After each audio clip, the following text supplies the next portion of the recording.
রিজিকে বরকত এবং ভাগ্য সুপ্রসন্ন হবে কোন আমল করলে? ভাইরা আমার, এই যে শবে বরাত আসছে, ভাগ্যে ভালো কিছু লেখা হয় শবে বরাতে, এই বিশ্বাস থেকে হুমড়ি খেয়ে মানুষ মসজিদে আসে, ঠিক না ঠিক? ভাগ্যে ভালো কিছু লেখা হয় কবে? একটা হলো মানুষের সৃষ্টিরও 50,000 বছরে আল্লাহ তাআলা ভাগ্য নির্ধারণ করেছেন। আরেকটা হলো প্রতি বছর যেই রাতে আল্লাহ কোরআন নাজিল করেছেন, আল্লাহ সূরা দুখানে বলেছেন সেই রাতে অর্থাৎ লাইলাতুল কদরে আল্লাহ তাআলা সব গুরুত্বপূর্ণ বিষয় ধার্য করেন। শবে বরাত যেটাকে আমরা বলি মধ্য শাবানের রাত, এই রাতে ভাগ্য নির্ধারণ হয় এই মর্মে বিশুদ্ধ হাদিস বর্ণিত নাই। তারপরে আমরা জেনারেলি বলি ভাগ্যে যেন ভালো কিছু আল্লাহ লেখেন, আপনার নসিবে যেন ভালো কিছু আসে, আপনার রিজিকে যেন আল্লাহ বরকত দান করেন, এর জন্য বেশ কিছু আমল আমরা কোরআন হাদিসের আলোকে বলতে পারি, সাজেশন দিতে পারি। তবে তার আগে আমাদেরকে জানতে হবে যে ভাগ্য সুপ্রসন্ন হওয়া বা রিজিকে বরকত হওয়া বলতে কি বোঝায়। ভাই, রিজিকে বরকত হওয়া বলতে বোঝায় আপনি যা কামাই করবেন এর ভিতরে আল্লাহ তাআলা কল্যাণ দিবেন, যা কামাই করবেন এর ভিতরে বরকত হবে। প্রাচুর্য না, অনেক টাকা না, যা হবে এটাতে কি হবে? বরকত হবে। আমরা কি বরকত চাই না সম্পদ বেশি চাই?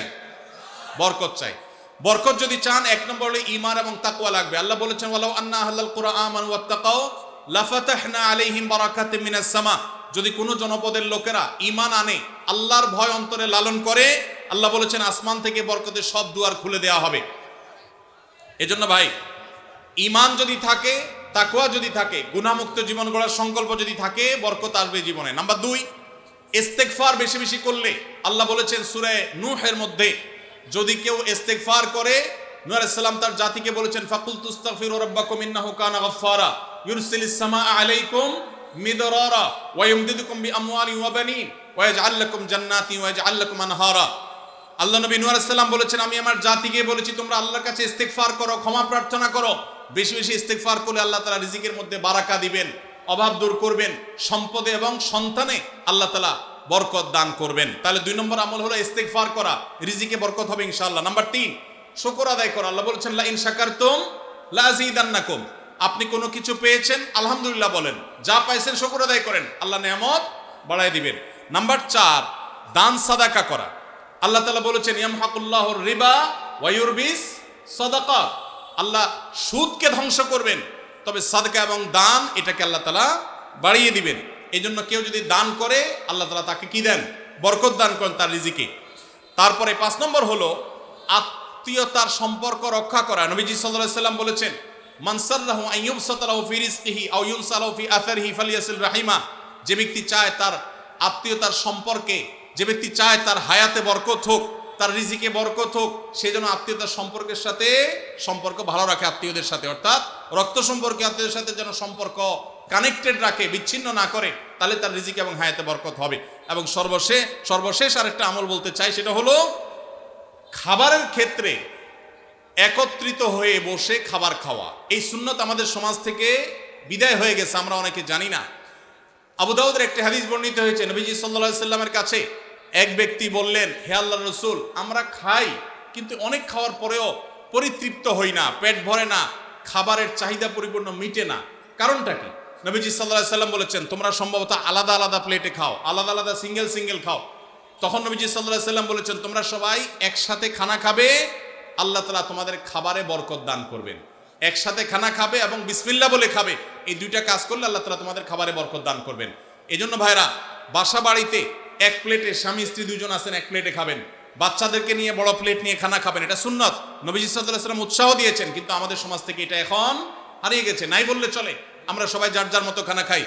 এজন্য এই কাজটাও আমাদের আমলে, আমাদের রিজিকে, আমাদের হায়াতে বরকত এনে দিবে ইনশাআল্লাহ।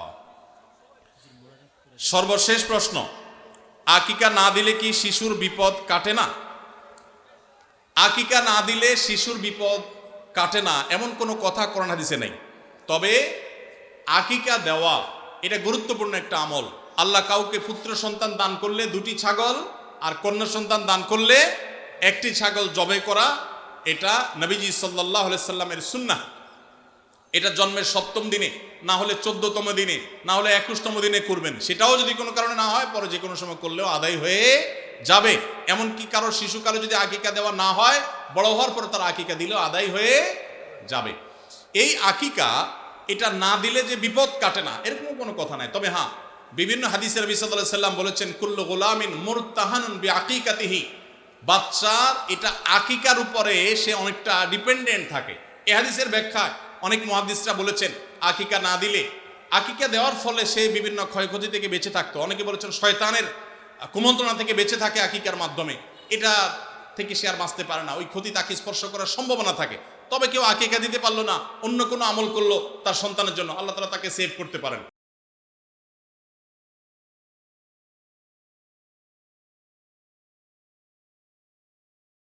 এখনকার মতো লক্ষ লক্ষ কিলোমিটার দূরে নয়, একেবারে মাথার খুব কাছাকাছি সূর্য অবস্থান করবে।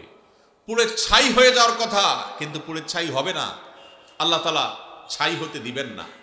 মানুষ বেঁচে থেকে ছটপট করে করে আল্লাহর কাছে আর্তনাদ করতে থাকবে যে এই সূর্যের উত্তাপ, এই আগুন, এই কষ্ট, এটা থেকে মুক্তি চাই আল্লাহ, প্রয়োজনে জাহান্নাম দিয়ে দাও, তারপরেও হিসাব ক্লোজ করো, মুক্তি চাই, এই কষ্ট সহ্য হয় না। মানুষ ঘামের সাগরে হাবুডুবু খাবে। মৃত্যু আর আসবে না, মৃত্যুকে আল্লাহ তাআলা চিরতরে শেষ করে দিবেন। শুধু ভোগ, জান্নাতীদের নেয়ামত, জাহান্নামীদের শাস্তি, দুইটাই স্ব অবস্থান থেকে ভোগ করবে। এটা শেষ হবে না, মৃত্যু আর আসবে না।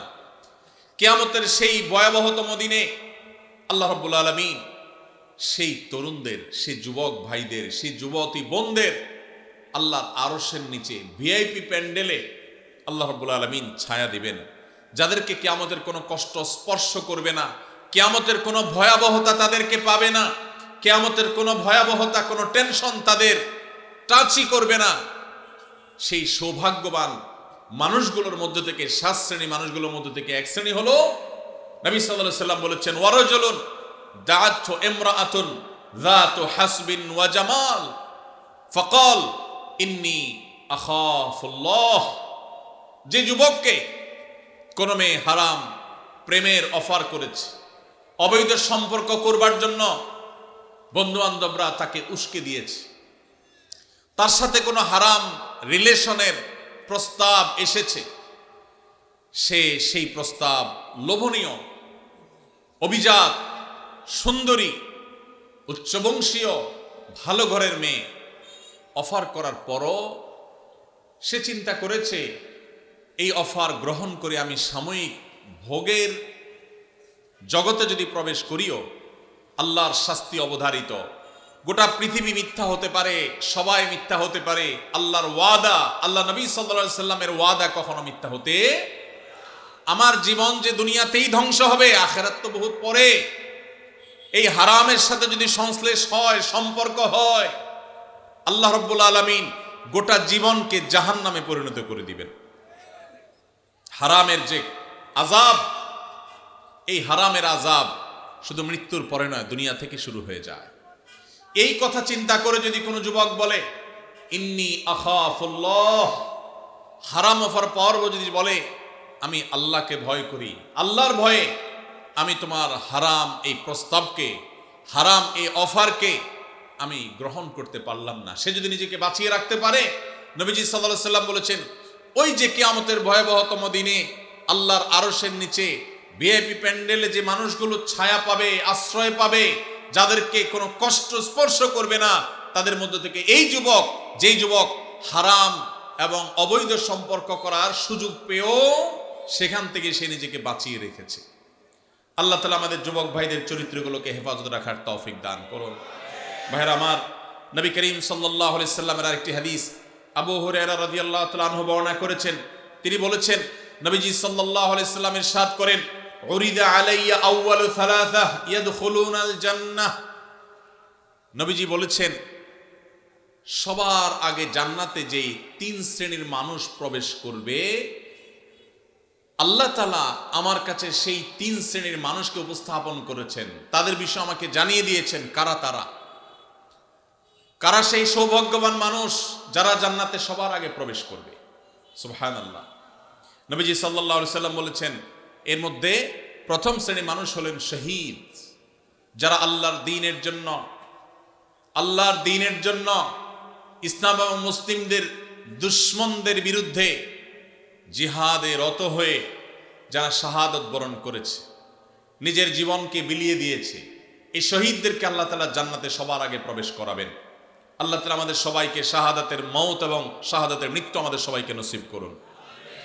দ্বিতীয়ত নবী সাল্লাল্লাহু আলাইহি ওয়াসাল্লাম বলেছেন, আফিফুন মুতাআফফিফ, যে মানুষ তার চরিত্রকে কোনো প্রকার কালিমা লাগতে দেয় না।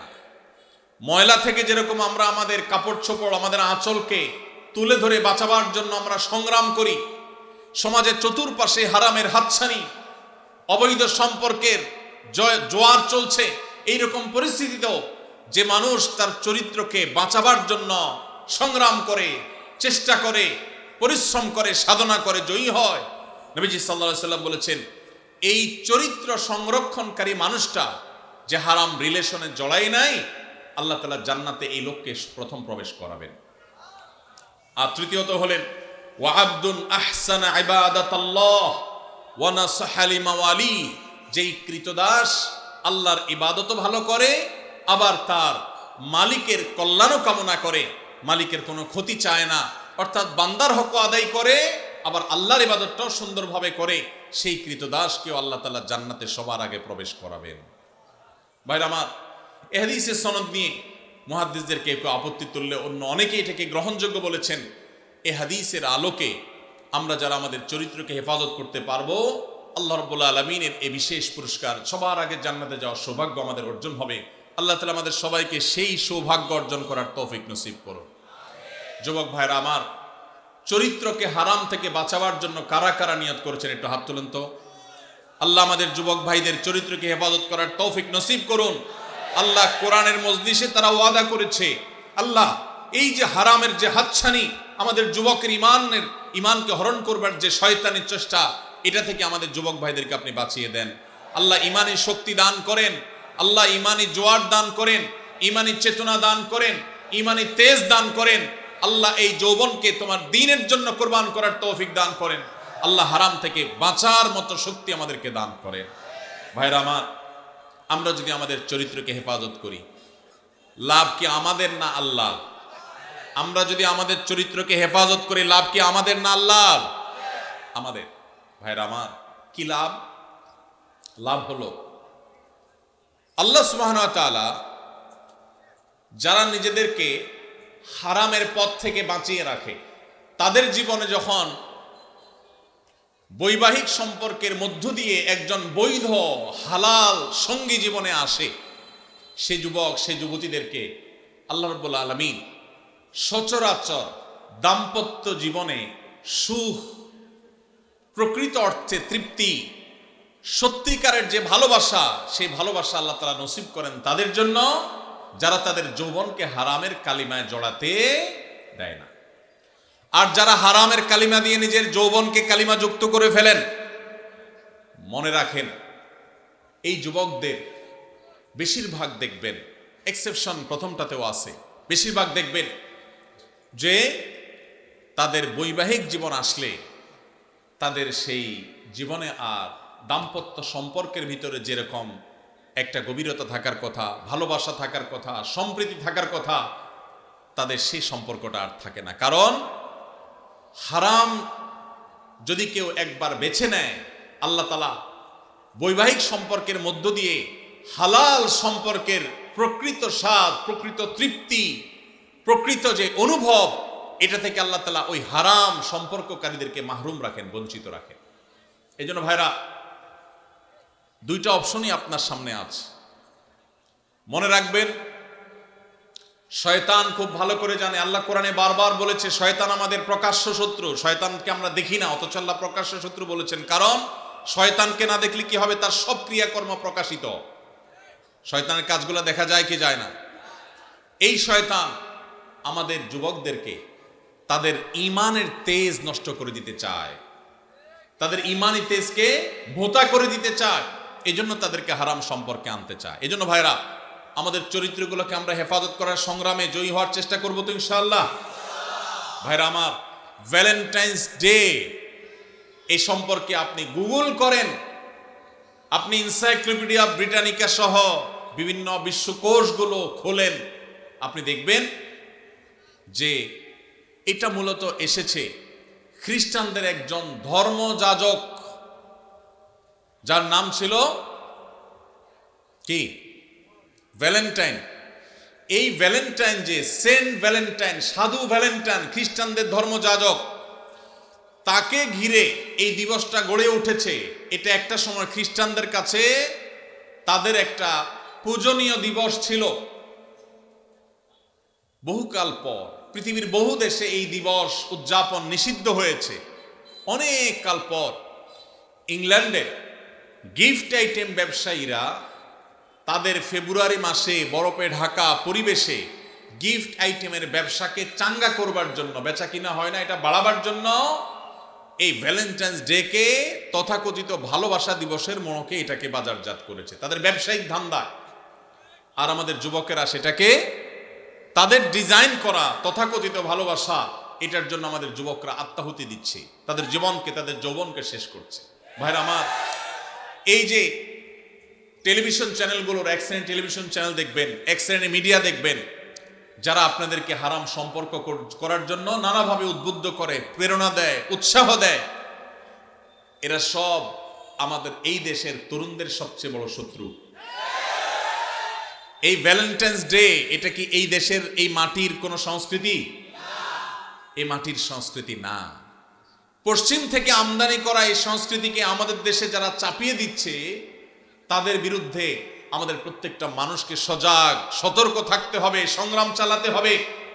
যদি সংগ্রাম না চালান, আপনার সন্তান, আপনার পরবর্তী বংশধর, আপনার জেনারেশন, তারা নষ্ট হবে, তারা ধ্বংস হবে, চরিত্রহীন হবে, লম্পটের পথ বেছে নিবে, আর কবরে আল্লাহ আপনাকেও শাস্তি দিবেন যদি আপনি তাদের চরিত্রকে হেফাজত করবার কোনো উদ্যোগ গ্রহণ না করেন। ভাইরা আমার, আমাদের এদেশের মানুষের নিজস্ব সংস্কৃতি আছে। এদেশের হিন্দু, এদেশের মুসলমান, এদেশের বুদ্ধ, এদেশের সকল ধর্মের মানুষ বৈবাহিক সম্পর্কের মাধ্যমে নারী পুরুষের সম্পর্ককে বিশ্বাস করে। এরা এদেশের সব ধর্মের মানুষের ধর্মীয় একটা সংস্কৃতি। সকল ধর্মের মানুষের ধর্মীয় সংস্কৃতির বিরুদ্ধে পশ্চিম থেকে আমদানি করা এই অপসংস্কৃতিকে যারা চাপিয়ে দিতে চায়, তারা আমাদের তরুণদের সবচেয়ে বড় শত্রু। যুবক ভাইরা আমাদের শত্রু এবং বন্ধু পরখ করতে ভুল করলে চলবে না। যারা আপনাদের ঈমানি তেজকে শেষ করতে চায়, মনে রাখবেন, এই হারাম রিলেশনে যারা জড়ায়, তারা ইবাদতের স্বাদ পায় না, ইবাদতের তৃপ্তি পায় না, দাম্পত্য জীবনে সুখ শান্তি পায় না, তাদের জীবন ধ্বংস হয়। ভাইরা আমার, আমাদেরকে এগুলোর বিরুদ্ধে সংগ্রাম চালাতে হবে। আল্লাহ আমাদের সবাইকে তৌফিক দান করো। আমরা সবাই আমাদের চরিত্রকে হেফাজত করবার চেষ্টা করব তো ইনশাআল্লাহ। ভাইরা আমার, আপনারা দেখতে পাচ্ছেন নাটক সিনেমার নামে, নোবেল উপন্যাসের নামে এই অবৈধ সম্পর্ককে স্বাভাবিক করার একটা চেষ্টা ভয়াবহ আকারে দিন দিন বেড়ে চলেছে। আপনারা দেখেন, আজ থেকে 20-30 বছর আগেও আমাদের এই দেশে, গ্রামে তো বটেই, এমনকি শহরেও, কেউ কারোর সাথে বিবাহ বহির্ভূত রিলেশন বা সম্পর্ক করে, এটা যদি জানতে পারে, সমাজের প্রত্যেকটা মানুষ ছিছি করত, ঠিক না বে ঠিক? অথচ আজকের বাংলাদেশে আপনারা দেখবেন, অনলাইনে অফলাইনে বিভিন্ন প্রতিষ্ঠানে রসিকতা করে, মজা করে গার্লফ্রেন্ড, বয়ফ্রেন্ড এই শব্দগুলোকে ইজি করে দেওয়া হয়েছে, ঠিক না বেটি? এখন যুবক যুবতীরা, ছেলে মেয়েরা পরস্পরকে তার গার্লফ্রেন্ড, তার বয়ফ্রেন্ড এরকম পরিচয় করিয়ে দিতে বা এই শব্দগুলো ব্যবহার করতে ন্যূনতম কোনো ইতস্তত বোধ পর্যন্ত করে না। লাজ লজ্জা তুলে দেওয়া হয়েছে, যুবকদের জড়তাকে শেষ করা হয়েছে। এর ফলশ্রুতি কি? পশ্চিমে তাকান, পূর্বে তাকান, পরিবার ব্যবস্থাপনা মুখ থুবড়ে পড়েছে, সংসার শেষ হয়ে গেছে, মানুষ বিবাহ করার টেন্ডেন্সি হারিয়ে ফেলেছে। সেখানে সন্তান জন্মের হার কমতে কমতে এমন ভয়াবহ আকার ধারণ করেছে, পৃথিবীর প্রত্যেকটা উন্নত দেশ সন্তান জন্মের দেওয়ার জন্য সরকারিভাবে প্রণোদনা দিয়ে, পুরস্কার দিয়ে, টাকা পয়সা দিয়েও সন্তান জন্মের হার বাড়াতে পারছে না। দেশ চালাবার মতো তরুণ জন্ম হচ্ছে না। কারণ মানুষ যখন বিবাহ বহির্ভূত সম্পর্ক করে, সেখানে ভোগটাই মুখ্য থাকে, বিবাহের মধ্যে ভোগ মুখ্য থাকে না। বিবাহের মধ্যে ভালোবাসাটাই মুখ্য হয়ে যায় এবং বিবাহ বহির্ভূত সম্পর্কের মধ্যে প্রেম আর ভালোবাসা এগুলার জিগির যতই বলুক, মুখে যতই প্রেমের আর ভালোবাসার জপুক, বাস্তবে তাদের উদ্দেশ্য আর মতলব থাকে তাদের একে অন্যের সাথে হারাম সম্পর্ক করে হারাম ভোগ করা এবং উপভোগ করা। আপনি এজন্য দেখবেন যারা হারাম সম্পর্ক করে এই মানুষগুলোর মধ্যে এই প্রবণতা আছে যে ভালোবাসি ভালোবাসি বলতে বলতে মুখ দিয়ে দেখবেন সারাদিন ফেনা তুলে ফেলছে, অথচ কয়দিন পরে দেখবেন একজন আরেকজনকে ছেঁকা দিয়ে আরেকজনের সাথে হাঁটা দিচ্ছে। স্বামী স্ত্রী নিজেদের মধ্যে এত বেশি ভালোবাসি জিকির করে না, কিন্তু বৈধ স্বামী স্ত্রী একজন আরেকজনের জন্য ঠিকই জীবন দেওয়ার চেষ্টা করে। আল্লাহ তাআলা এই নাপাক নোংরা ভালোবাসা নামের প্রেমের নামের এই নোংরামি থেকে আল্লাহ তাআলা আমাদেরকে বেঁচে থাকার তৌফিক দান করুন। যারা বৈধ জীবন সঙ্গীকে নিয়ে সুখী হতে চান, ভালোবাসা প্রকৃত অর্থেই ভালোবাসাকে যারা ফিল করতে চান, অনুভব করতে চান, তারা তাদের যৌবনকে এখন থেকে হেফাজত করার সংগ্রাম চালাতে হবে। চেষ্টা করা যাবে তো ইনশাআল্লাহ। আপনার স্কুলে, আপনার কলেজে যারা হারাম সম্পর্ক করে, হারাম সম্পর্ককারীদের দৌরাত্ম এমন বেড়েছে যে এখন কেউ যদি হারাম সম্পর্ক না করে তাকে নিয়ে পর্যন্ত ওই চরিত্রহীনেরা উপহাস করে। অতএব আপনারা যারা চরিত্রকে রক্ষা করতে পেরেছেন আল্লাহর শুকর আদায় করবেন এবং এই অবৈধ রিলেশন, অবৈধ সম্পর্কের বিরুদ্ধে আমাদের সংগ্রাম চালাতে হবে। ভাইরা আমার, যারা অবৈধ সম্পর্ক করে তারা দেখবেন ভালোবাসা প্রকাশের নাটক, অভিনয় যত রকম আছে সব করে, কিন্তু এর বেশিরভাগই হলো ফেক এবং ভুয়া। আমি এটাকে বলি মেয়েদের ক্ষেত্রে, অনেক মেয়েদের ক্ষেত্রে, আমি সবার কথা বলছি না, অনেক মেয়েদের ক্ষেত্রে বিবাহ বহির্ভূত সম্পর্কের মধ্যে ভালোবাসা এই প্রেম, এই অভিনয় হলো মূলত চাইনিজ এবং ফুচকা খাওয়ার ধান্দা।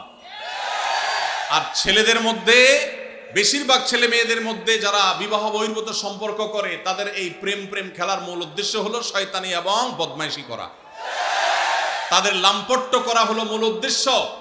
অতএব এই চরিত্রহীন এই যে আপনার যুব সম্প্রদায় গড়ে তোলার এক চেষ্টা চলছে, এটা যদি থামাতে না পারি আমরা, তাহলে আমাদের পরিণতি হবে ওই উন্নত দেশগুলোর মতো। ওদের সংসার শেষ হয়ে গেছে, ওদের দাম্পত্য সম্পর্ক ভেঙে গেছে, ওদের মধ্যে বৈবাহিক সম্পর্ক বলতে তেমন কিছু নাই, মানুষ জন্মের হার জিরোতে চলে আসছে, ভয়ঙ্কর একটা বাস্তবতাকে তারা অনুভব করছে। পশ্চিমে যদি যান, তরুণরা, যুবকরা যে যার সাথে ইচ্ছা হারাম সম্পর্ক করতে পারে, কোনো বাধা নাই, কিন্তু তাদের মধ্যে দেখবেন ডিপ্রেশন, আত্মহত্যার প্রবণতা ভয়ঙ্কর। আপনার যেই বন্ধুটা হারাম রিলেশন করেছে ওর মধ্যে মানসিক কষ্ট, দুঃখ, পেরেশানের, ডিপ্রেশন, চিন্তা আপনার চাইতে দেখবেন আরো বেশি। ও ভালোবাসা এবং প্রেম তথাকথিত এই হারাম সম্পর্ক যে নিবেদন করে, এটা যে আদান প্রদান করে, এটার মধ্য দিয়ে সে সুখী হওয়ার কথা, কিন্তু আপনি দেখবেন সে সুখী না, সে হলো সবচাইতে দুঃখী। এই জন্য এই অবৈধ সম্পর্কের জন্য, হারাম ভালোবাসার জন্য যত গান লেখা হয়েছে, এই বেশিরভাগ গানের কথামালা দেখবেন জ্বলে গেছে, পুড়ে গেছে, শেষ হয়ে গেছে, কেউ বাঁচাতে পারবে না, ও আসলে দুনিয়াতে ধ্বংস হয়ে গেছে, জাহান্নাম তোর জন্য অপেক্ষাই করছে।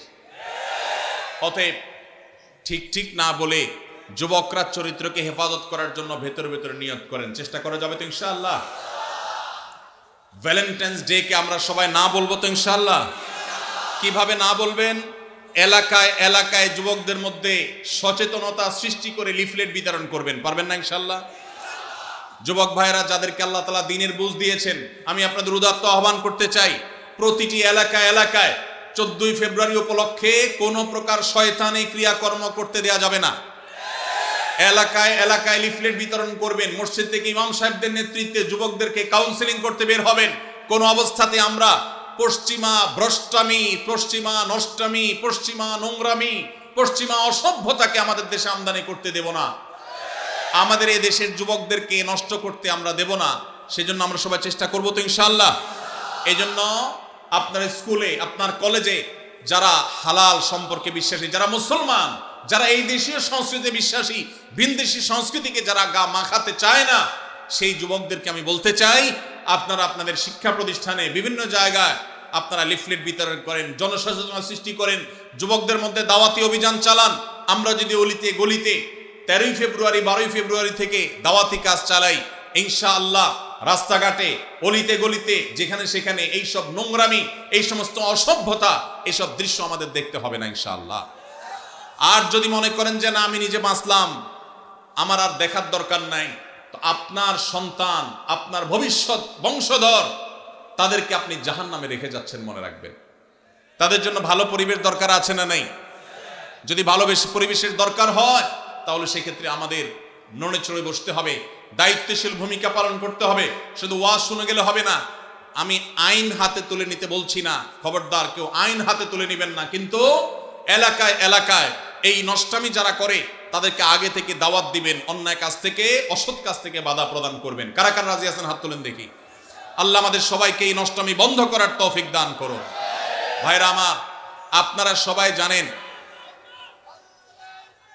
সবাই জানেন আমাদের দেশে এক শ্রেণীর ব্যবসায়ী আছে যারা বিদেশ থেকে এদেশে ব্যবসা করবার জন্য এসেছে। এই বিদেশ থেকে ব্যবসা করতে আসা কোম্পানিগুলোর মধ্যে থেকে আপনারা দেখেন ক্লোজ আপ একটা ব্র্যান্ড আছে না? এই ক্লোজ আপ ইউনিলিভারের এই ব্র্যান্ড, তারা আমাদের দেশে এই নষ্টামিকে সবচেয়ে বেশি প্রতিষ্ঠা করবার জন্য টাকা পয়সা খরচ করে। প্রতি বছর দেখবেন তারা ক্লোজ আপ কাছে আসার গল্পের কথা শোনাতে বলে। এই কাছে আসার গল্প বলতে কোন সন্তান পড়ালেখা থেকে দূরে সরে গেছে, সে আবার সুপথে আসছে, পড়ালেখার পথে ফিরে আসছে, সেই যুবকের গল্প তারা শুনতে চায় না। কোন যুবক বাবা মার সাথে রাগারাগি করে বাসা থেকে বের হয়ে চলে গেছে, সে আবার বাবা মার কাছে আসছে, সেই সচ্চরিত্রবান যুবকের গল্প তারা শুনতে চায় না। কোন স্বামী তার স্ত্রীর সাথে অভিমান করে সরে গেছে, দূরে চলে গেছে, আবার তারা স্বামী স্ত্রী মিলেমিশে গেছে, ভুল সবাই একে অন্যটাকে স্বীকার করে নিয়ে তারা আবার থাকা শুরু করেছে। এই যে কাছে এসেছে, একটা সংসার ভাঙার পর আবার জোড়া লেগেছে, এই কাছে আসার গল্প তারা বলে না। তারা কোন কাছে আসার গল্পের কথা বলতে চায়? তারা বলতে চায় আমাদের যুবকরা হারামের কাছে, জাহান্নামের কাছে, অবৈধ রিলেশনের কাছে যাওয়ার গল্প যেন শোনায় সেজন্য। তাহলে এরা কি আমাদের বন্ধু না শত্রু? এরা কি আমাদের বন্ধু না শত্রু? যেই যুবক বাপমা থেকে দূরে সরে গেছে, সেই যুবক বাপমার কাছে ফিরে আসলে এই কাছে আসার গল্প আমাদের জন্য সুখকর। যেই যুবক পড়ালেখা ছেড়ে নষ্ট পথে চলে গেছে, সে সেই পথ থেকে ফিরে এসেছে, এটা আমাদের জন্য সুখকর। যেই যুবক মাদকের দিকে চলে গেছে, সে মাদক ছেড়ে আবার সুস্থ জীবনে ফিরে এসেছে, এটা আমাদের জন্য আনন্দের। যেই স্বামী স্ত্রীকে রেখে চলে গেছে, যেই স্ত্রী স্বামীকে রেখে অভিমান করে চলে গেছে, সে আবার ফিরে এসেছে, এই কাছে আসার গল্প আমাদের জন্য সুখকর।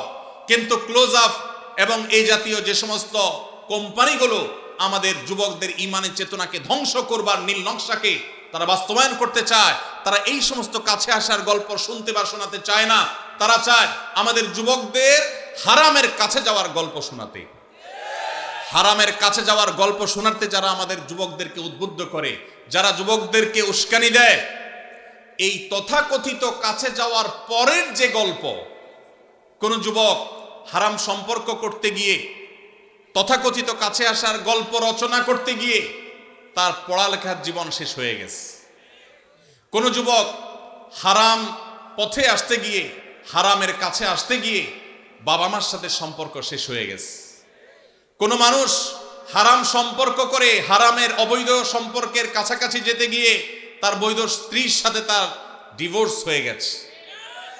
এই তথাকথিত কাছে আসার গল্পের পরের যে ঘটনাগুলো, সেগুলো আর তারা আপনাকে বলবেন। আপনাকে বলবেন যুবক কিভাবে তুমি কাছে এসেছো হারামের, সেই গল্প শোনাও।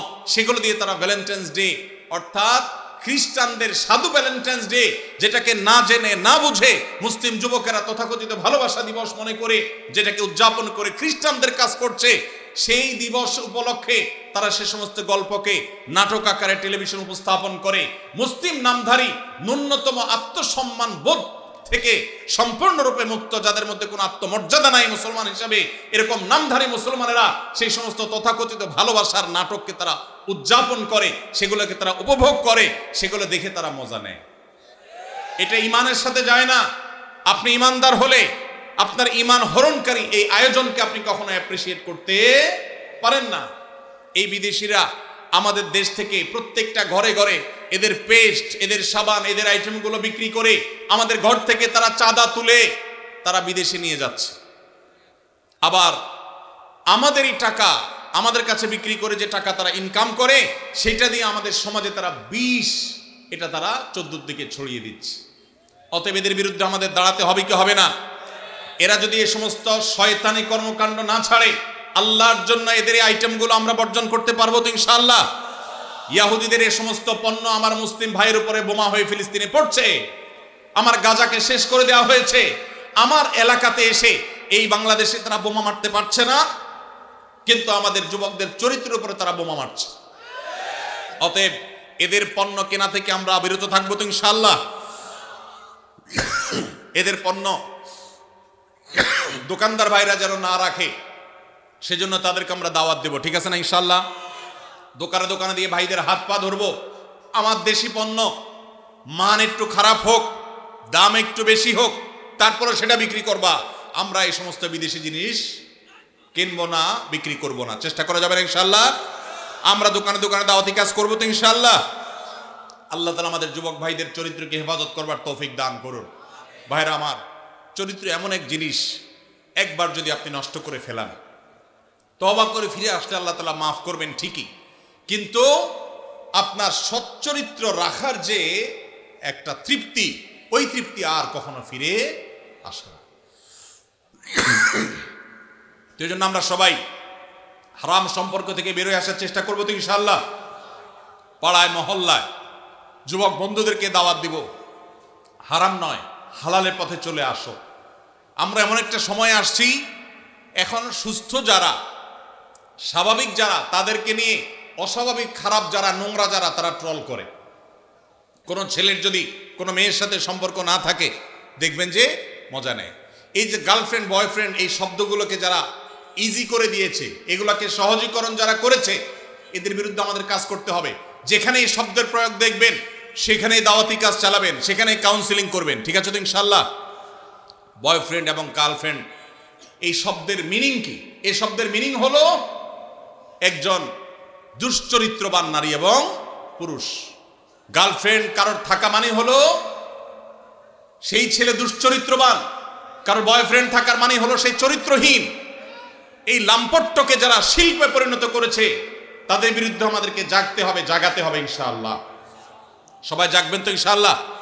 সমাজকে জাগাতে হবে। ভাইরা, আমাদের এই সমাজে স্বামী স্ত্রী এই শব্দের সাথে আমরা পরিচিত ছিলাম আজ থেকে 20-40 বছর আগেও। কারোর হারাম সম্পর্ক আছে এটা জানলেই বলা যাইত না, বলার মতো অবস্থা ছিল না।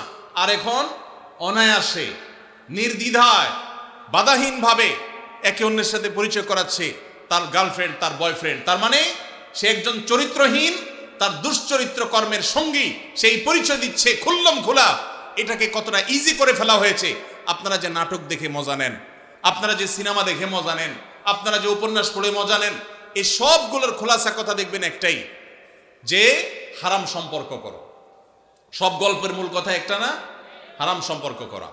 আমাদের যুবকদেরকে যেখানে সংগ্রামী করা হবে, যুবকদের চেতনাকে যেখানে ধার করা উচিত, আমাদের যুবকদেরকে যেখানে সংগ্রামী এবং চেতনাদীপ্ত করা উচিত, তাদের তেজ বৃদ্ধি করা উচিত, সেখানে তাদেরকে শেখানো হচ্ছে অবৈধ সম্পর্কের কথা।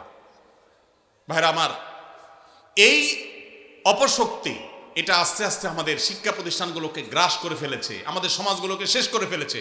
আমরা যদি এখনো সজাগ না হই তাহলে আর কখন সজাগ হব? অন্তত এই যে ভ্যালেন্টাইন্স ডে আসছে, এটাকে কেউ ভালোবাসা দিবস বলবেন না আল্লাহর ওয়াস্তে।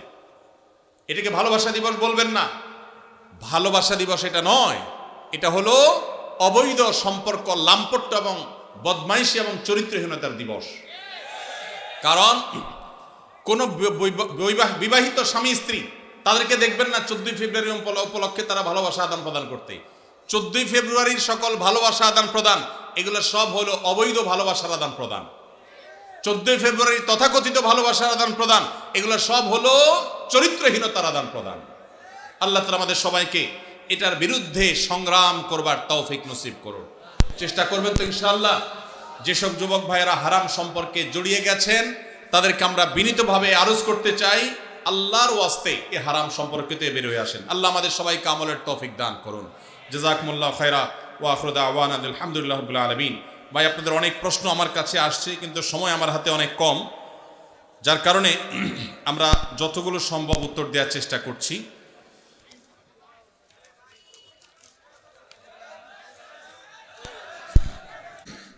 একটু সবর করতে হবে ভাই, একটু ধৈর্য ধারণ করেন। আমরা সংক্ষেপে প্রশ্নোত্তর সেশনটা শেষ করার চেষ্টা করি ইনশাআল্লাহ। প্রথম প্রশ্ন, বিসমিল্লাহ। মহল্লায় যোগ্য ইমাম থাকা সত্ত্বেও গ্রামের সম্মানীয় লোক যারা কিনা অন্যত্রে কর্মরত, কিন্তু দুই ঈদের নামাজ, পশু কোরবানি ও বিয়ে শাদী শেষে নির্দিষ্ট পরিমাণ টাকা নিয়ে থাকলে তাদের জন্য হালাল হবে কিনা, নাকি এটা মহল্লার ইমাম সাহেবের হক? ভাইরা আমার, প্রথম কথা হলো, ইমাম সাহেবদের আপনারা বেতন কত দেন এলাকার মানুষ আমি জানি না। ইমাম সাহেবের বেতন যদি 5,000 7,000 দেন, তাহলে ইমাম সাহেবের তো সংসার চালানোর জন্য ওই গরুর পশু কোরবানি করে তারপরে যায়া বিভিন্ন রকমের ডানে বামে নানা রকমের কাজ করে তারপরে তার সংসার চালাইতে হবে। এটা তো এলাকাবাসীর জন্য লজ্জা। এই প্রশ্নই হলো এলাকাবাসীর জন্য একটা লজ্জার বিষয়, যে আপনাদের ইমাম সাহেবরা গরু কোরবানি করে তাদের সংসার চালাইতে হয় কেন? মসজিদে ইমাম সাহেবরা ইমামতি করেন, তাদের বেতন আপনারা কম দেন কেন? ইমাম সাহেবরা আছেন কেউ এখানে? বলেন, ইমাম সাহেব কে আছেন? ধরা হয়ে যাক এখনই। আছেন? কই ইমাম সাহেব আছেন? ভাই বেতন কত আপনার বলেন, সত্য বলেন। হ্যাঁ, মাশাআল্লাহ, 12,000 হলে তো খারাপ না একেবারে। কোন মসজিদ আপনার? কেন্দ্রীয় মসজিদের ইমামে যদি 12,000 হয়, তাহলে বাইরে তো 5,000 হবে। আর বাকি ইমাম সাহেবরা কই? ইমাম সাহেবরা আছেন কেউ? থাকলে হাত তোলেন। ইমাম সাহেবরা অনেকে, তারা হয়তো বলতে চান না, আপনাদের মান সম্মান বাঁচানোর জন্য আপনারা ইমাম সাহেবদেরকে, এই এলাকাতে প্রচুর প্রবাসী থাকে আমি জানি। বাবাজি কোন এলাকার, কোন মসজিদের ইমাম? মাশাআল্লাহ, আপনার বেতন কত? 4,000। এই কপালপড়া এলাকার কোন লোক আছে এখানে? আছে? ছি ছি ছি ছি ছি, লজ্জা। ভাই, এই এলাকার মানুষ যারা, ভালো করে শুনে রাখেন, এই মসজিদ কমিটির যারা দায়িত্বশীলরা আছেন, আল্লাহকে ভয় করেন, আল্লাহকে ভয় করেন। আপনার যে ইমাম সাহেব 5 ওয়াক্ত নামাজ পড়ানোর দায়িত্ব নিয়েছেন, এই 5 ওয়াক্ত নামাজ পড়াতে গেলে আর তেমন কোনো কাজ করা যায় না। ইমাম সাহেবদেরকে আপনারা 4,000 টাকা বেতন দেন। ছি ছি ছি, বাংলাদেশে কোনো কাজের লোকের বেতন এখন 4,000 টাকা পাওয়া কঠিন। ইমাম সাহেবদের এই অপমান, এটা কোন অবস্থাতে এলাকাবাসী সহ্য করা উচিত না। এই মসজিদ কমিটির বা এই মসজিদের মুসল্লিরা কেউ থাকলে হাত তোলেন। আমরা আসামি দেখতে চাই। আসামি কই? আসামি আছে এখানে? আল্লাহ তাআলা আমাদের ভাইদেরকে হেদায়েত দান করুন, আমরা দোয়া করি। ভাইদের প্রতি আমি আজকে আহ্বান করে রাখলাম, মেহেরবানি করে ইমাম সাহেবের বেতন বাড়াই দিবেন। এর আগে কুমিল্লার আরেক এলাকাতে এরকম ইমাম সাহেবদের এই অবস্থা। কুমিল্লা জেলার বদনামি করে ফেলবেন তো আপনারা।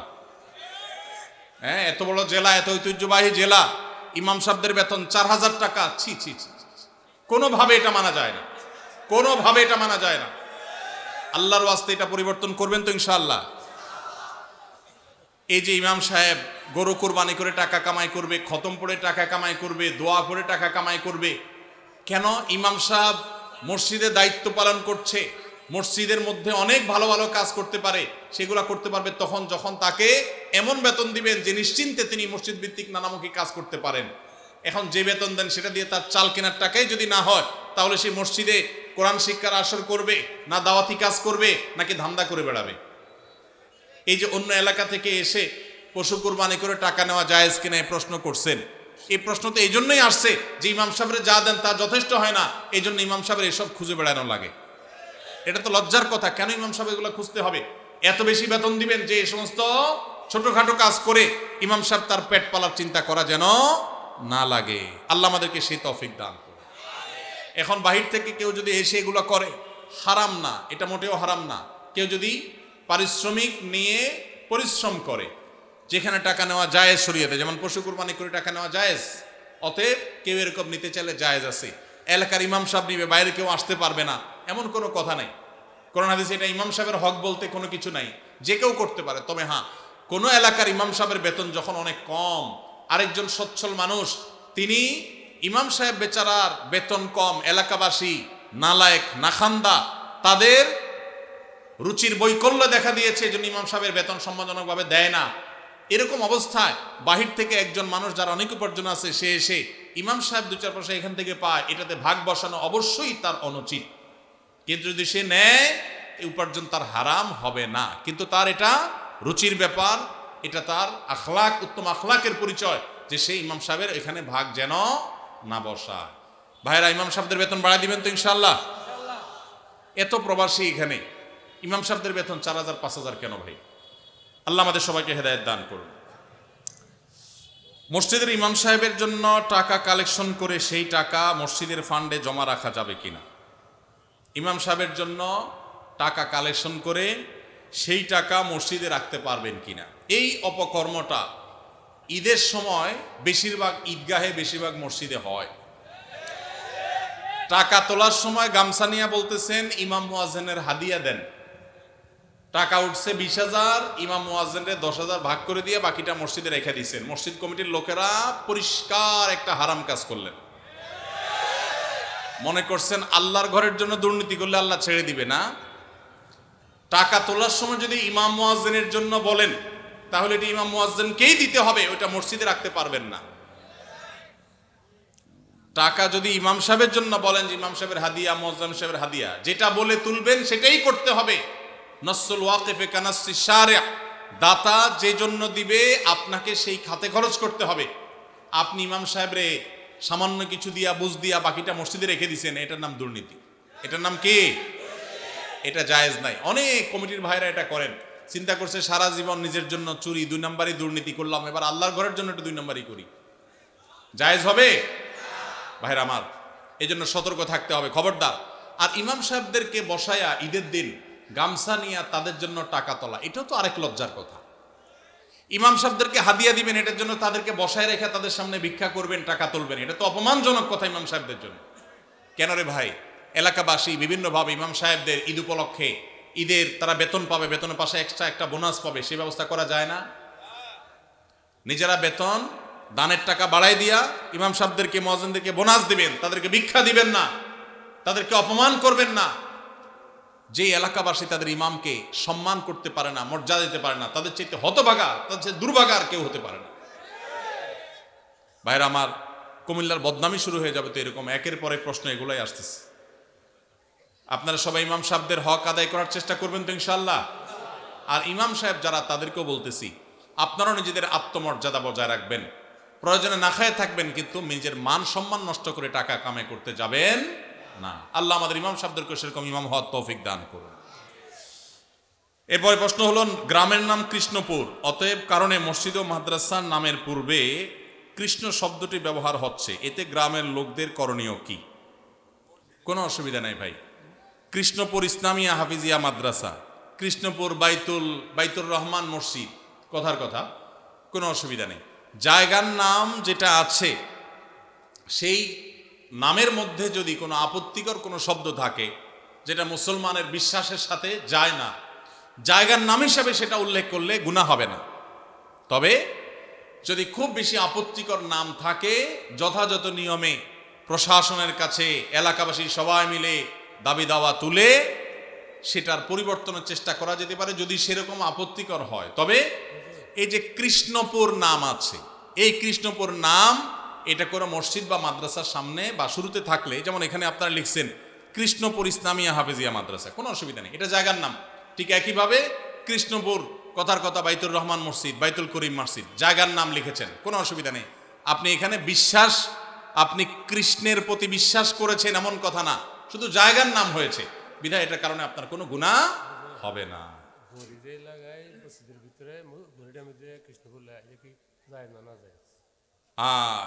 মুরব্বী বলছেন যে ঘড়ির মধ্যে ওই শব্দ লাগায় দেয়, সেই শব্দ আপনার মসজিদের মধ্যে থাকে, এটা অনুচিত কিনা? জায়গার নাম হিসাবে থাকলে তো নাজায়েজ না বলেছি, তারপরেও আল্লাহর ঘরের সম্মান, পবিত্রতা, মর্যাদা রক্ষা করতে গিয়ে তাওহীদের পরিপন্থী কথা, শব্দ, সেটা হোক জায়গার নাম, এটা ইমানই যে গায়রত, ইমানই যে আত্মসম্মান, এটার কারণে ওইটা অ্যাভয়েড করতে পারলে ভালো হয়। মসজিদে নাগা লাগানোতে কোনো জরুরি কিছু না, কাগজপত্রের বাইরে ঠিকানা হিসাবে লিখলেন সেটা ভিন্ন কথা। অতএব এগুলো পরিহার করতে পারলে, বিশেষ করে মসজিদের ভিতরে মসজিদের পবিত্রতা এবং মর্যাদার খাতিরে তারা পৃথক করতে বলেছেন। তিনি বলেছেন ওয়াহজুরুহুম ফিল মাদাজি'i ওয়াহজুরুহুম ফিল মাদাজি'i ইযা বালাগু আশরা আও কামা ওয়ারাদা ফিল হাদিস। কোন কোন বর্ণনায় ওয়াফাররিকুহুম আসছে। নিজের সন্তানদের বয়স যখন 10 হবে তখন তাদের বিছানা পৃথক করে দাও। এক কম্বলে এক কাঁথার নিচে দুজন ঘুমাবে না, তখন আলাদা আলাদা হবে। যদি বিছানা পৃথক করা বলতে আলাদা খাট, আলাদা চকিতে শোয়ানোর মতো আর্থিক সঙ্গতি না থাকে, তাহলে একই কক্ষেও যদি থাকে তো মাঝখানে পার্টিশন থাকবে, কোলবালিশ জাতীয় কিছু থাকবে, আলাদা কম্বল কাঁথা থাকবে, একই কাপড়ের ভিতরে বা একই কাপড়ের নিচে ঘুমাবে না। এটা নানাবিধ অনাচারের পথকে উন্মুক্ত করে। আরও আগে থেকে যদি বাচ্চাকে অভ্যাস গড়ে তোলা হয় সেটা সবচেয়ে ভালো। অনেকে আছেন এই বিষয়গুলোকে তেমন কোনো গুরুত্ব দেন না, অথচ এগুলোর কারণে বহু সর্বনাশা আমাদেরকে গ্রাস করে। বিধায় নবী সাল্লাল্লাহু আলাইহি ওয়াসাল্লামের এই নির্দেশটা আমাদের খুব গুরুত্বের সাথে মানতে হবে। এরপরে প্রশ্ন হলো, জানাজার পরে দাফনের পূর্বে মুনাজাত করা জায়েজ কিনা? জানাজার পরে, দাফনের আগে কোনো দোয়া নেই। জানাজার পরে অনেক এলাকাতে জানাজার নামাজের পরে ইমাম সাহেব মুসল্লিদেরকে নিয়ে দোয়া করে, এটা সুন্নাত দ্বারা সাব্যস্ত নয়। জানাজার নামাজটাই তো দোয়া। জানাজার নামাজের মধ্যে আপনি পড়লেন আল্লাহুম্মা ফিরলি হাইয়িনা ওয়া মাইয়িতিনা, আল্লাহ মাই আমাদের মৃতদেরকে মাফ করে দেন, কিন্তু জানাজার নামাজে এটা পড়লেন, পড়েই তো সালাম ফিরালেন। পুরো জানাজার নামাজটাই তো দোয়া, তাহলে সালাম ফেরানোর পর আবার কিসের দোয়া? এই জন্য এই দোয়া সুন্নাহ সম্মত নয়।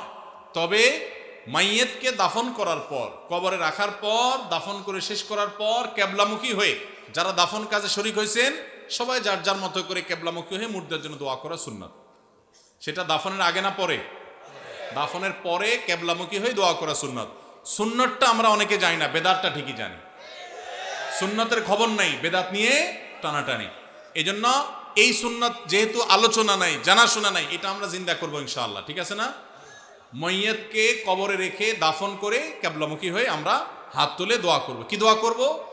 দোয়া করব, নবী সাল্লাল্লাহু আলাইহি ওয়াসাল্লাম বলেছেন সালু লি আখিকুম আত-তাসবীত, তোমরা তোমাদের ভাই যাকে দাফন করলা তার জন্য আল্লাহর কাছে দোয়া করো, সেই জন্য ঈমানের উপরে এখন মুনকার নাকিরের প্রশ্নের জবাবে যেন টিকে থাকতে পারে, অটল থাকতে পারে, সেজন্য আমরা মাইয়াতের জন্য দোয়া করব ইনশাআল্লাহ।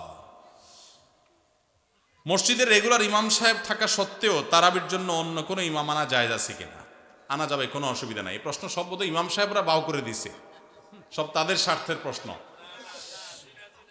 ইমাম সাহেবরা দেয় নাই, তাহলে মুফতাদের ইমাম সাহেবকে মহব্বত করেন, টাকা দিবেন না, কিন্তু ইমাম সাহেবদের পক্ষে প্রশ্ন করবেন। মাশাআল্লাহ, এটা কেমন মহব্বত হইল?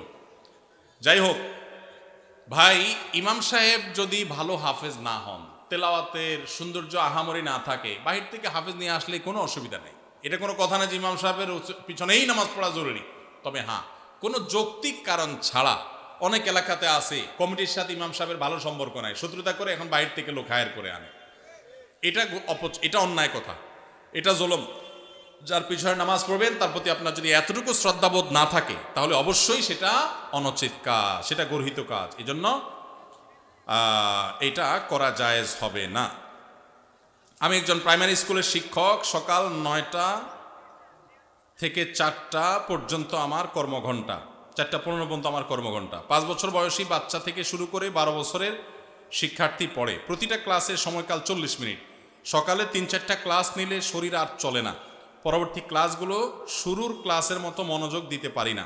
তাতে কি আমার বেতনের টাকার কোনো প্রবলেম হবে? শত শত কোমলমতি শিক্ষার্থী সামলানো অনেক কষ্টকর হয়। ভাইরা আমার, আল্লাহ কোরআনে বলেছেন লা ইউকাল্লিফুল্লাহু নাফসান ইল্লা উসআহা, সাধ্যের বাইরে কোনো কিছু করতে আল্লাহ আমাদেরকে বাধ্য করেন নাই। এই জন্য আমাদের উচিত হবে যে আমরা যারা চাকরি করব, যতক্ষণ সাধ্য থাকে ততক্ষণ আমরা মনোযোগ দিয়ে কাজ করব। আমার এনার্জি আর কুলাচ্ছে না। আগে প্রথম আইসা যেরকম করতে পারছি সকালের দিকে, দুপুরের পরে শরীরে এনার্জি একটু কমে যাবে, এটা স্বাভাবিক। এর কারণে ইনশাল্লাহ আপনি আল্লাহর কাছে পাকড়াও শিকার হবেন না। যদি আপনি ইচ্ছাকৃত গাফিলতি করেন, মোবাইল টিপাটিপি করে সময় নষ্ট করেন, বাচ্চাদের ক্লাসে দেরিতে যান, তাহলে সেজন্য আল্লাহর কাছে জব দিয়ে করা লাগবে। কিন্তু আপনার এনার্জি কমে গেছে, প্রথম ক্লাসের মতো মনোযোগ আর ধরে রাখতে পারছেন না, এর কারণে আপনি গুনাহগার হবেন না। আলহামদুলিল্লাহ, এরকম শুদ্ধ সুস্থ চিন্তা করার মানুষ যে আছে, বান্দার হক সম্পর্কে এতটা সচেতন মানুষ আছে, এটাই তো একটা সমাজের জন্য আনন্দের বিষয়। আলহামদুলিল্লাহ, সন্দেহাতীতভাবে এটা একটা সুখের সংবাদ যে একজন ভাই চাকরি করে, স্কুলে চাকরি করে তার ঠিকঠাক মতো বেতনটা হালাল হচ্ছে কিনা, তার মনোযোগ কমে যাচ্ছে, সেজন্য আল্লাহর কাছে দায়ী থাকবেন কিনা, এই যে চিন্তা মনে আসছে, এটাকেই বলে ঈমানী চেতনা। এই ঈমানী চেতনাই তো আমাদেরকে ভালো মানুষের দিকে নিয়ে যায়। আল্লাহ আমাদের এই ভাইকে আরো বেশি ঈমান আমল বাড়ানোর তৌফিক দান করুন। মুআবিয়াকে কি সাহাবী হিসাবে সম্মান করা যাবে? নাউজুবিল্লাহ, এটা কেমন প্রশ্ন করেছেন? যে ভাই প্রশ্ন করেছেন তার হয়তো জানার ঘাটতি আছে। মুআবিয়া রাদিয়াল্লাহু তাআলা আনহু নবী করিম সাল্লাল্লাহু আলাইহি সাল্লামের অত্যন্ত স্নেহভাজন, অত্যন্ত স্নেহধন্য সাহাবীদের একজন। সাহাবী হিসাবে সম্মান করা যাবে কিনা মানে সিনিয়র সাহাবীরা তাঁর জীবদ্দশায় সিনিয়র বড় বড় সাহাবীদের কেউ তাকে অসম্মান করেছেন দেখাতে পারবেন? তাহলে আপনার মনে প্রশ্ন কোত্থেকে আসলো? সাহাবীদের মধ্যে নিজেদের মধ্যে বহু বিষয়ে মতপার্থক্য হয়েছে, এমনকি যুদ্ধ পর্যন্ত হয়েছে। নবীজি সাল্লাল্লাহু আলাইহি সাল্লাম পরিষ্কারভাবে নিষেধ করেছেন যে আমার সাহাবীদেরকে গালমন্দ করবে না, সমালোচনা করবে না। নবীজি সাল্লাল্লাহু আলাইহি সাল্লামের এই হাদিস থেকে বোঝা যায় সাহাবীদের কোনো ভুল, কোনো ত্রুটি হতে পারে মানুষ হিসাবে, কিন্তু হলে সেটার কারণে সমালোচনা করা, গালমন্দ করার অধিকার আমাদের নাই। আপনার বাবা যদি তার কোনো ভুল হয়, আপনি কি সেটা সমালোচনা করে বেড়াবেন? সাহাবীদের সম্পর্কে নবী সাল্লাল্লাহু আলাইহি ওয়াসাল্লাম হাদিসগুলো একটা একটা করে পড়ে দেখবেন। এটা দুর্ভাগ্যজনক যে আমাদের সমাজে এই জাতীয় বিষয়গুলোকে নানাভাবে আমাদের সামনে এস্টাবলিশ করা হয়েছে, নানাভাবে। দেখুন, সাহাবীরা সবাই ভুলের ঊর্ধ্বে, সবাই নিষ্পাপ, মাসুম, এটা আহলে সুন্নাত জামাতের কারোর আকীদা বিশ্বাস না। কিন্তু তাদের যদি কোনো ব্যক্তিগত সিদ্ধান্তে ভুল হয়, ইজতিহাদি বুঝার কোনো ভুল হয়, আপনি আমি সমালোচনা করবার কোনো অধিকার নবী সাল্লাল্লাহু আলাইহি সাল্লাম আমাদেরকে দেন নাই। কে সাহস দিয়েছে আপনাকে যে আপনি আল্লাহ নবী সাল্লাল্লাহু আলাইহি সাল্লামের সাহাবীর দোষ বা ভুল চর্চা করবেন, সমালোচনা করবেন? মনে রাখবেন, কোরআনের আয়াতে আয়াতে দেখবেন আল্লাহ তাআলা সাহাবীদের পুরো সাহাবীদের, পুরো জামাতের বিভিন্ন প্রশংসামূলক বাক্য ব্যবহার করেছেন। সীমাহুম ফি উজুহিহিম মিন আসারিস সুজুদ তারাহুম রুকআন সুজদান ইয়াবতাগুনা ফাদলাম মিনাল্লাহি ওয়া রিদওয়ানা। সাহাবীরা আল্লাহ বলছেন তারা আল্লাহর সন্তুষ্টি চায়, অন্য কিছু চায় না, ইখলাস আছে তাদের, আর আপনি সমালোচনা করেন কিভাবে? ভাইরা আমার, মুআবিয়া রাদিয়াল্লাহু তাআলা আনহু কে জানেন? তিনি সেই সাহাবী যাকে নবী সাল্লাল্লাহু আলাইহি সাল্লাম ওহী লেখার দায়িত্ব দিয়েছেন, কাতেবে ওহী। সহজ কথা না। জিবরিল আলাইহিস সালাম যখন নবীজির কাছে ওহী নিয়ে আসতেন, তিনি লেখা জানতেন না, নবীজি লেখা জানতেন না। কত বড় বিশ্বাস করলে, কত বড় আস্থা থাকলে মুআবিয়া রাদিয়াল্লাহু তাআলা আনহু লিখছেন, কি লিখছেন নবীজি? তিনি যেহেতু লেখাপড়া জানতেন না, তিনি উম্মি ছিলেন, কি লিখছেন তিনি জানেন না, কত বড় বিশ্বাস থাকলে তাকে দিয়ে নবী সাল্লাল্লাহু আলাইহি সাল্লাম ওহী লেখাইছেন। সেই কাতেবে ওহী, তিনি সাহাবী হিসাবে পরিপূর্ণ মর্যাদা পাবেন। ভাইরা আমার, ঈমান নিয়ে যারা নবীজিকে দেখেছেন এবং ঈমানদার অবস্থায় গেছেন, তাদের যদি কোনো ভুল ত্রুটি হয়ও, আপনারা একটা হাদিস সহিহ বুখারীতে পাবেন। নবীজি বলেছেন, যারা বদরের যুদ্ধে শরীক হয়েছে, অংশগ্রহণ করেছে, তাদের সম্পর্কে নবীজি সাল্লাল্লাহু আলাইহি সাল্লাম বলেছেন যে আমালু মা শি'তুম ক্বাদ গাফারাল্লাহু লাকুম। যারা বদরে শরীক হয়েছ, তোমরা যা খুশি করো, আল্লাহ তোমাদের মাফ করে দিয়েছে। আল্লাহ যদি মাফ করে দেয়, আপনি সমালোচনা করার কি? আপনার আমার সমালোচনা করার রাইট আছে? এরকম সাহাবীদের নিয়ে এরকম আরো বহু হাদিস আছে। সব হাদিসগুলোকে সামনে রাখলে বোঝা যায় এটা আমাদের ঈমানের যে ধ্বংসাত্মক একটি বিষয়। আমরা তাদের কোনো দোষ, কোনো ভুল, এটা থেকে শিক্ষা গ্রহণ করব, চর্চা নয়, সমালোচনা নয়। সাহাবীরা ব্যক্তি হিসাবে, মানুষ হিসাবে বিশেষ কোনো ভুল কারোর দ্বারা হতে পারে, এটার ঊর্ধ্বে তারা না, তারা মাসুম না। কিন্তু সাহাবীদের যে পুরো জামাতে সাহাবা, সেটা মৌলিকভাবে মোটা দাগে এটা আমাদের জন্য অনুসরণীয়, অনুকরণীয়। কিন্তু ব্যক্তি হিসাবে, ব্যক্তি কেন্দ্রিক ভুল ভ্রান্তি থেকে তারা সবাই ঊর্ধ্বে, মাসুম ছিলেন, এটা কারোর বিশ্বাস না। কিন্তু তাদের প্রতি অভক্তি, অশ্রদ্ধা, তাদের সমালোচনা করা, গালমন্দ করা আহলে সুন্নাত জামাতের সমস্ত উলামায়ে কেরামের ঐক্যমতে এটি নাজায়েজ, এটি গুনাহ এবং এটি বিভ্রান্তি। সাহাবীদের সমালোচনার এই কাজ শুরু করেছে শিয়ারা সবচেয়ে বেশি। তারা আম্মা জান আয়েশা রাদিয়াল্লাহু আনহাকে গালমন্দ করে, আবু বকর রাদিয়াল্লাহু আনহুকে গালমন্দ করে, আলী রাদিয়াল্লাহু আনহুকে গালমন্দ করে, আর অনেক সাহাবীকে, আলী রাদিয়াল্লাহু আনহু ছাড়া অন্য যে সমস্ত ওমর রাদিয়াল্লাহু আনহুকে গালমন্দ করে, তারা নবীজি সাহাবীদেরকে গালমন্দ করে। এটা শিয়াদের কাজ। আল্লাহ তাআলা আমাদেরকে এই সমস্ত গুনাহ থেকে বেঁচে থাকার তৌফিক দান করুন। সুদে টাকা লাগায় এমন ব্যক্তি সমাজে বিচার করে, তার বিধান কি? সুদে টাকা লাগায় এইরকম আসামি থাকলে তার নিজেরই তো বিচার করা উচিত। সে আবার কিসের বিচার করবে? মুসলমানদের সমাজে হারামখোররা কখনো বিচারকের আসনে বসতে পারা উচিত না। মুসলমানদের উচিত এগুলোকে সতর্ক করা, এগুলোর ব্যাপারে সতর্ক থাকা। আল্লাহ আমাদেরকে তৌফিক দান করুন। যে সমস্ত মানুষ হারামের সাথে খুল্লম খোলা সম্পর্ক, মুসলমানদের সমাজে কিভাবে তাদেরকে বিচারক হিসেবে ডাকেন? আর ভালো মানুষের কি অভাব পড়ছে এলাকায়? সুদখোর ছাড়া ভালো মানুষ কি নাই এলাকায়? তাহলে কেন সুদখোরকে দিয়ে বিচার করতে হবে? যে আল্লাহর ভয় যার মধ্যে নাই, সে কিভাবে ন্যায়সঙ্গতভাবে বিচার করবে? কিভাবে আশা করা যায়? আল্লাহ আমাদের ভাইদেরকে সবাইকে হেদায়েত দান করুন। যারা সুদের কারবারে জড়িয়ে আছেন, আল্লাহর ভয়ে হারাম থেকে সরে আসুন। আইডি কার্ড ও পাসপোর্ট বানানোর কাজ করা হালাল নাকি হারাম? আইডি কার্ড বা পাসপোর্টের কাজ, অর্থাৎ কারোর আইডি কার্ড পাসপোর্ট লাগবে, সেটার জন্য কাগজপত্র রেডি করলেন, অনলাইনে ফর্ম ফিল আপ করে দিলেন, এসব কাজ টাজ করে আপনি ফি নিলেন, এটা জায়েজ আছে। কিন্তু আপনি আইডি কার্ড এবং পাসপোর্ট অবৈধ উপায়ে যেটা পাওয়ার কথা না সেটা পাওয়াই দিবেন, যেটা 10 দিনে পাওয়ার কথা সেটা 5 দিনে পাওয়াই দিবেন। এই রকম করে যদি আপনি অফিসারদের সাথে তলে তলে লিঙ্ক করে, ঘুষের লাইন করে আর ক্লায়েন্টের কাছ থেকে টাকা নেন, তাহলে সেই উপার্জন আপনার হারাম। কথা কি বুঝাতে পারছি? একটা হলো যে আপনার একটা দোকান আছে, কম্পিউটার দোকান আছে, নেট সার্ভিস আছে, আপনি অনলাইনে ফর্ম ফিল আপ করে দিলেন, কাগজপত্র আগায় জোগায় দিলেন, এটার জন্য ফি আপনি 2000 4000 আপনি নিতে পারবেন। কিন্তু আপনি ক্লায়েন্টের কাছ থেকে অতিরিক্ত টাকা নিয়ে ওই পাসপোর্ট অফিসার, এনআইডি কার্ডের ওই অফিসারে আপনি ঘুষ দিলেন, দিয়া আপনি কাজটা করে আনলেন। এই ঘুষের কারবার করে অবৈধ কাজ করলেন, আগের দেরির কাজ আগের করাইলেন, লাইন ব্রেক করাইলেন, নানামুখী যে শয়তানিগুলো আমাদের দেশে হয়, অবৈধ কাজ হয়, এগুলোর জন্য যদি টাকা লেনদেন করেন, তাহলে আপনার এই ব্যবসা হালাল হবে না। আজ এত টাকা কালেকশন করা হলো, কিছু মনে না করলে জানতে পারি আপনার হাদিয়া কত টাকা? ভাইরা আমার, আলহামদুলিল্লাহ, আল্লাহ শুকর। প্রথম কথা হলো যে ওয়াজ মাহফিলে বা দিনই কাজে, এমনি তো আমি ওয়াজ মাহফিলে যাই না। আপনাদের এলাকার এই ভাই, কি নাম ওনার, হানিফ ভাই বোধহয়, হানিফ ভাই, উনি আমাদের অফিসে লোক পাঠাইছেন। তিনি বলতেছেন যে আমাদের অফিস থেকে লোক নাকি বলছে যে আমরা এই মাহফিল করব। এটা বহু কয়েক মাস আগের কথা, আমাদের মনে নাই। যেহেতু ভাই বলছেন, মুসলমান তো মিথ্যা বলবে না, তাহলে হয়তো আমাদের কেউ বলছে। আমরা সেই ওয়াদা রক্ষা করার জন্য আসছি।